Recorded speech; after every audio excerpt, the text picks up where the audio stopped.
شوهة وكارثة كتعيشها حاليا مدينة القنيطرة.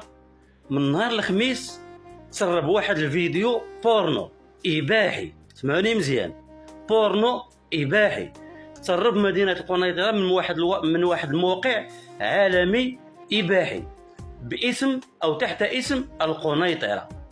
تلونس هذاك الفيديو في لي ريزو سوسيو، مشى الجهاز القضائي التابع للأمن ديال القنيطرة مع الدي اس سي، داروا الخدمة ديالهم وتوصلوا تقريبا 300 فيديو، ماشي مقطع 300 فيديو إباحي صورة في مدينة القنيطرة.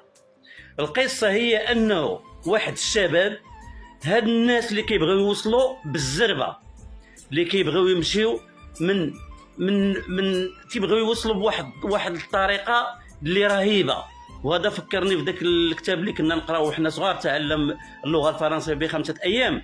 هادو بغاو يوليو أثرياء في 5 أيام. هادو مشاو كراو في وسط مدينة القنيطرة واحد الدار وجهزوها بأحدث المعدات باش يصوروا هاد الفيديوهات تكون مصورة بطريقة واضحة جدا، لأن هاد لي سيت، هاد المواقع العالمية الإباحية خاص التصوير يكون واضح، وجايبين مشرفين فنيين هما اللي كيصوروا هاد الأشرطة. هاد ماشي مقاطع، كنقول لكم شريط طويل، شريط توصلوا لأزيد من تقريبا 310 ديال الأشرطة الإباحية اللي مصورينها هاد الشبكة هادي. ودابا دي اس تي والأمن القضائي ديال القنيطرة دابا مكتفين وفي حالة استنفار ومكتفين العمل ديالهم، وتخايفين اللي يكون هاد الشبكة هادي ما كايناش في القنيطرة، كاينه في مدن أخرى مغربية أو كاينه حتى في شي دول أخرى في شمال إفريقيا.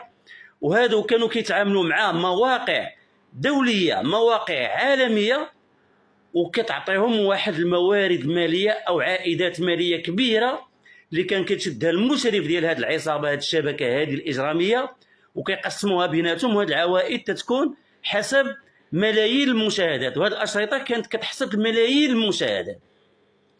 تصوروا معايا خوتي، شدوا نهار الخميس اللي فات، شدوا دري عنده 35 عام وجوج بنات عندهم 20 عام. تصوروا معايا مازال شباب في العوض اللي يمشيو يقراو ويديروا دبلومات، والمغرب الحمد لله غادي مزيان وكاين آفاق وكاين فرص، هما كيقلبوا على الطوموبيلات وكيقلبوا يوليو اثرياء وكيقلبوا على الفلوس باي طريقه. تصوروا شبكه كبيره ديال الدعاره، ما يفوق 300 شريط